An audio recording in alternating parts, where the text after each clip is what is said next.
Hi everyone, today I'll be showing you the steps to solve some of the hardest SAT English problems. So let's get started. So the first thing you need to do whenever you get an English problem is always read the question first. So this is very often misstep because people want to go straight and read the passage, but always read the question so you know what you're looking for in the passage. The next thing would be to read the passage. So once you read the question, read the passage and you know what you're looking for. So make sure you read the passage and make sure you get a good comprehension of the passage.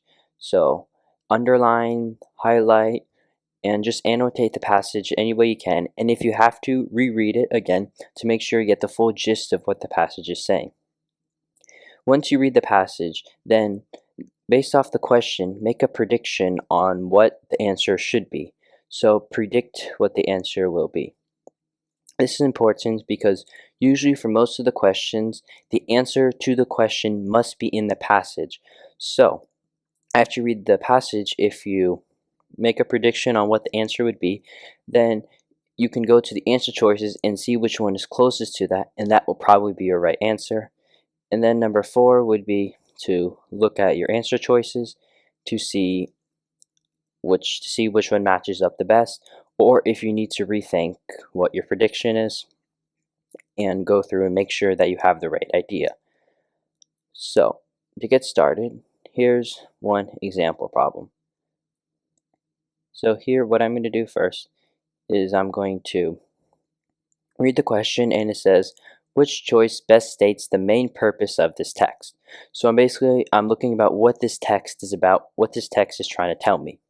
So to start, whenever you see names like these long names, they're usually not very important, so you can just like cross them out and just like put a placeholder that's much simpler so you don't worry about them.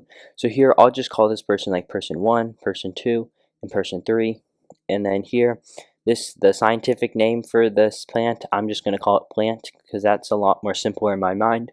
So the question is, the passage is, space scientists 1, 2, and 3 planted seeds of plants in samples of lunar regolith, the surface material of the moon, and serving as a control group in terrestrial soil. They found that while all the seeds germinated, the roots of the regolith grown plants were stunted compared with those in the control group. Moreover, unlike the plants in the control group, the grown plants exhibited red pigmentation, reduced leaf size, and inhibited growth rates, indicators of stress that were corroborated by post-harvest molecular analysis. So based off this, I would say the main idea of this is basically trying to tell me that the plants that were on the moon, the plants that were grown in the lunar soil conditions, grew less than the ones in the control group. So now if I look at the answer choices, A says it describes an experiment that addressed an unresolved question about the extent to which lunar regolith resembles terrestrial soils. This does not make any sense with what the purpose of the text is, so I'm just going to eliminate A right away. B, it compares two distinct methods of assessing indicators of stress in plants grown in simulated lunar environment. It does not talk about assessing indicators of stress at all. It's focusing on the growth, so I can eliminate B too.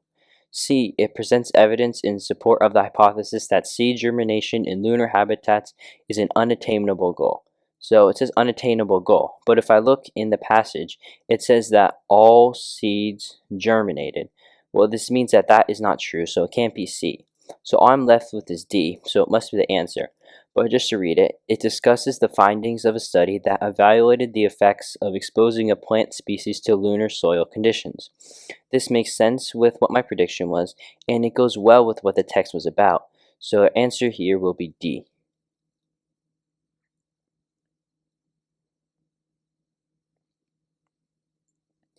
So now on to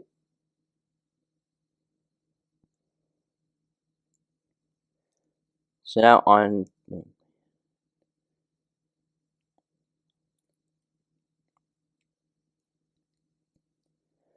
So now on to our next question. So once again, I'm going to read the question, and it says, which choice best describes the overall structure of the text?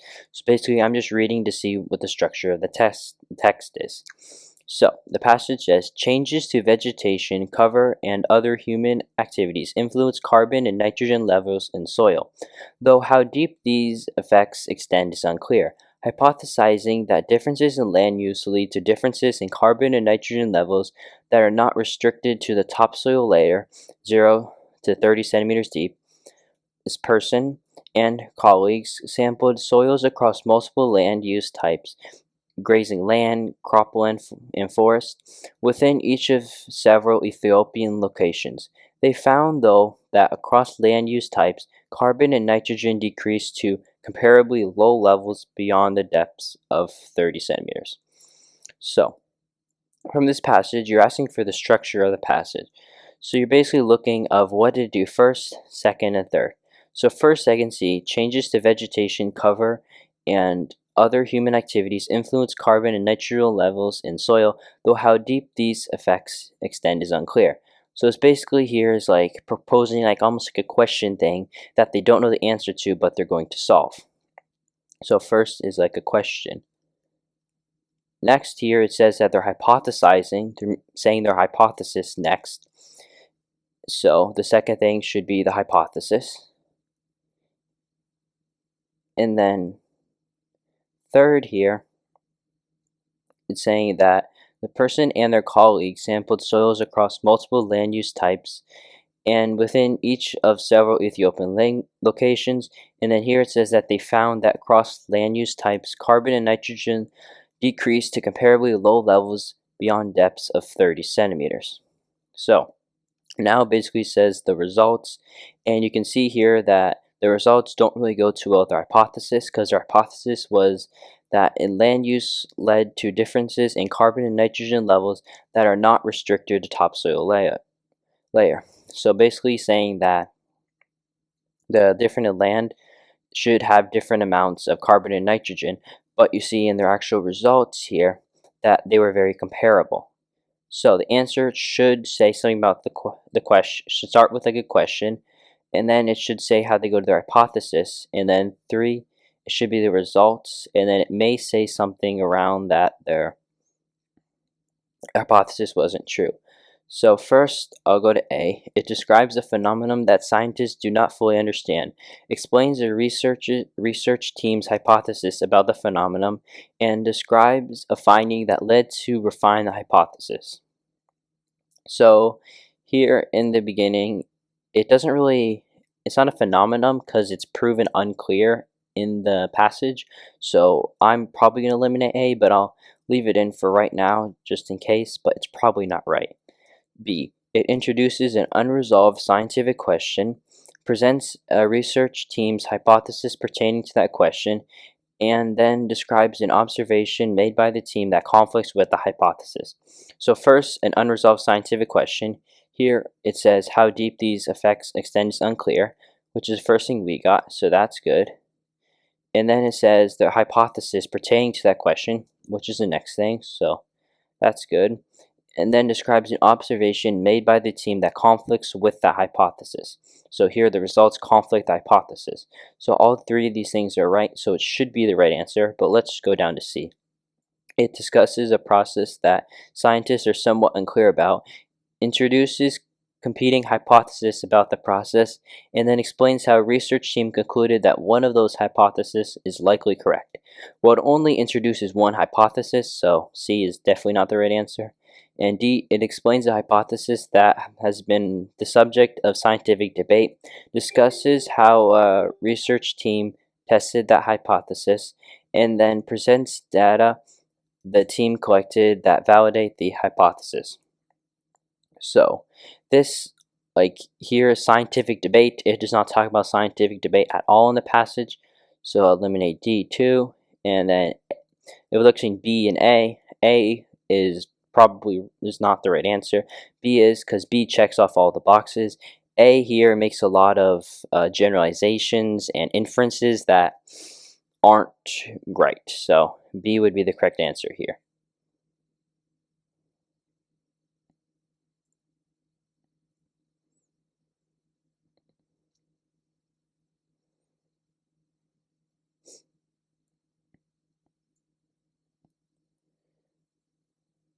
on to the next question. So first here again, I'm going to read the question and it says, which choice best states the main purpose of the text? So I'm just looking for the main purpose of this text. So a number of indigenous politicians have been elected to the United States Congress since 2000 as members of the country's two established political parties. In Canada and several Latin American countries, on the other hand, Indigenous people have formed their own political parties to advance candidates who will advocate for the interests of their communities. This movement has been particularly successful in Ecuador, where this person, a member of Indigenous party known as a party, was elected president of the National Assembly in 2021. So if you notice, whenever these complicated people appear, I would just simplify it by saying just people and party. That just makes it easier so you don't get caught up in just pronouncing the names. So first it says, I'm going for the main purpose of the text. So basically what the text is trying to tell me. So here in the first part of it is basically saying that in the US that the indigenous politicians have joined the two established political parties. So that's really, so I just write here, they join political parties.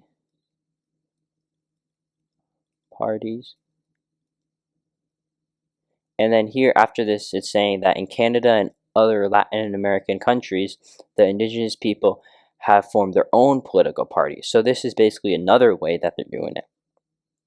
And then here it just shows basically an example of that. So I'll be looking for something that says they first, like two different ways. They joined the political parties and they made their own political parties or something along the lines similar to that. So A is to trace the history of an indigenous political movement and speculate about its future development. It does not do any of this, so no. To argue that indigenous politicians in the United States should form their own political party. Here, it's not really arguing, it's more of just displaying information, so it's not B. C, to highlight two approaches to achieving political representation for indigenous people. That makes sense because here they joined political parties first, and second, they made their own political parties. So C is probably the right answer, but let's just look at D. To consider how indigenous politicians in the United States have influenced indigenous politicians in Canada and Latin America. This is not really, there's no like cause and effect, so the answer here is C, and D doesn't make any sense. So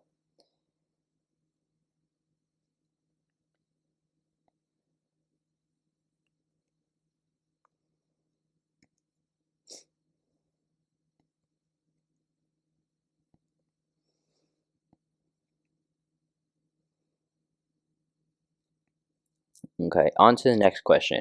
So this one here, again, this one here is a poem, and again, first what I'm going to do is I'm going to read the question, and it's which choice best states the main purpose of the text.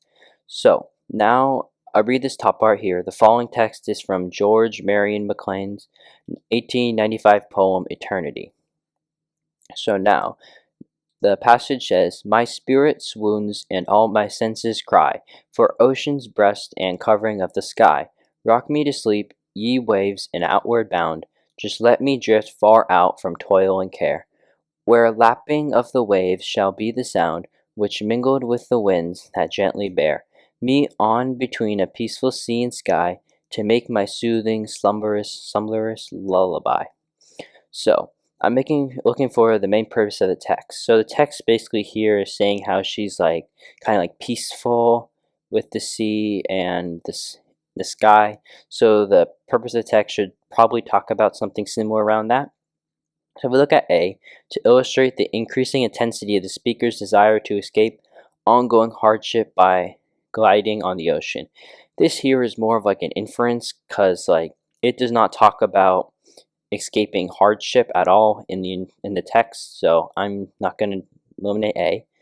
To contrast the demands of the speaker's everyday life with the serenity of being rocked to sleep by the ocean.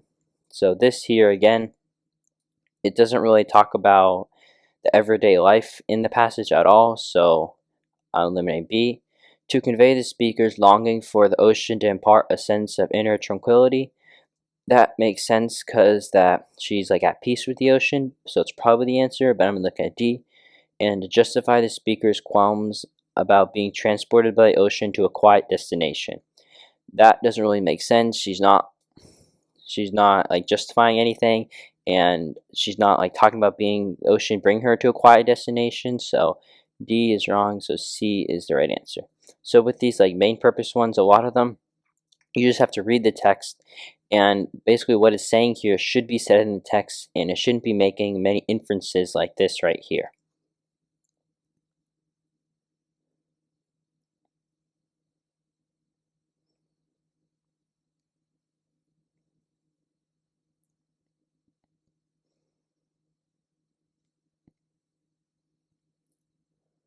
So on to this last question. So this one here is one with two texts that you're comparing. So these ones here, what I do first, like always, read the question.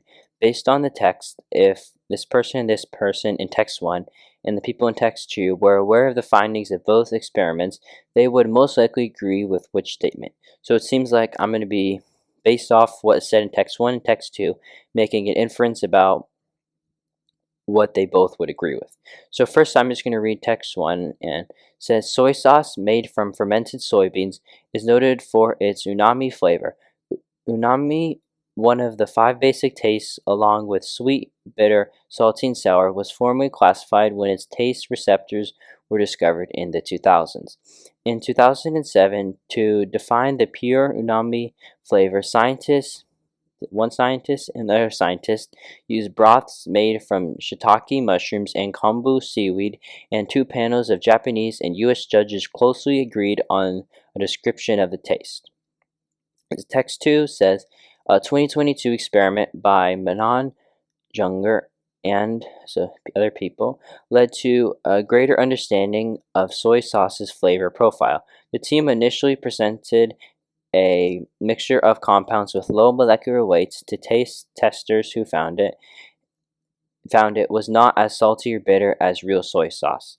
Further analysis of soy sauce identified proteins including peptides and enhanced umami flavor, and also contributed to saltiness. The team then made a mix of 50 chemical compounds and recreated soy sauce's flavor.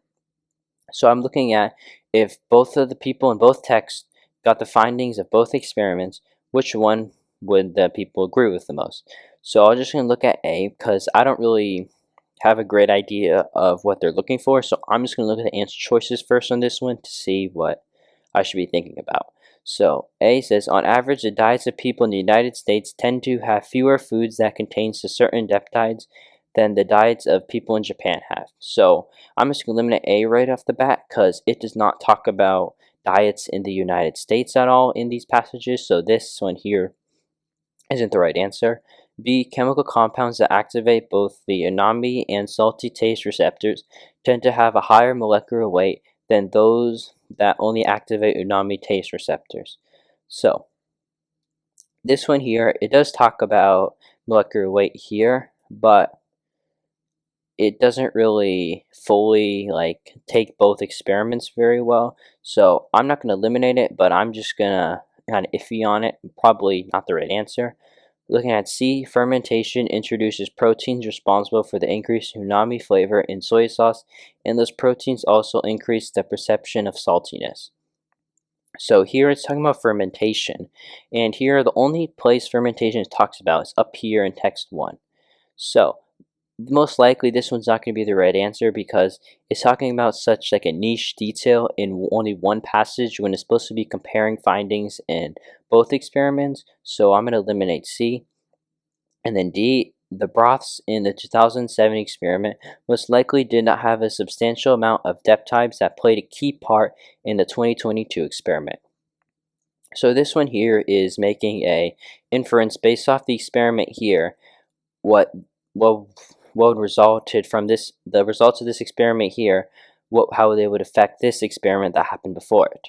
So here in this one, it's talking about how when they made their when they identified the proteins in soy sauce, the peptides, they were the ones that enhanced the umami flavor. If you looked here, it says presented a mixture of compounds with low molecular weights to taste testers who found it was not as salty or as bitter as real soy sauce. So real soy sauce is the one that has a lot of peptides. If you look here at 1, in text 1, it talks about how the broth that they tried out was made from shiitake mushrooms and kombu seaweed and not soy sauce. So the peptides here should actually be lower too, just making an inference to go with along with this one. So this inference that it's making, connecting these two texts, makes a lot of sense. So I'm gonna go D. The reason why I wouldn't go B here is because this is mainly focused on text 2, and it doesn't really have too much connection with text 1, so that's why answer is D. Oh, thank you for watching. Don't forget to like and subscribe,